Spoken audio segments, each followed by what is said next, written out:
Hi guys, সবাই কেমন আছে? আশা করছি সবাই খুব ভালো আছো। তো নতুন একটা ভিডিওতে সবাইকে ওয়েলকাম জানিয়ে ভিডিওটা আমি শুরু করলাম। তো আজকে গিয়েছিলাম সোনুকে একটু ব্যাংকে গিয়েছিলাম সোনুকে নিয়ে, তারপরে ডাক্তারও দেখানোর ছিল।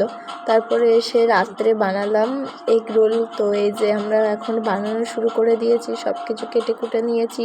এখানে যা যা লাগবে শসা, পেঁয়াজ কুচি, কাঁচা লঙ্কা কুচি সব কিছু কেটে নিয়েছি। তারপরে একটু ডিমটা ফাটিয়ে কড়াইতে দিয়ে দিলাম। তারপরে একটু নুন ছিটিয়ে যে রুটিগুলো বানিয়ে রেখেছি, পরোটাগুলো, সেগুলো দিয়ে দিলাম। তারপরে রোলটা আমার কমপ্লিট হতে চলেছে।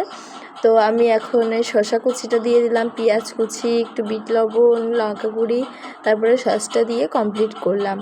তো বাড়িতে যে কবার এগ রোল বানাই সে কবার মানে খুবই ভালো লাগে। তারপরে এগ রোলটা খাওয়ার পরে একটা ভাই এসেছিলো, ম্যাঙ্গো ফ্রুটি এনেছিল মা, তারপরে খেলাম।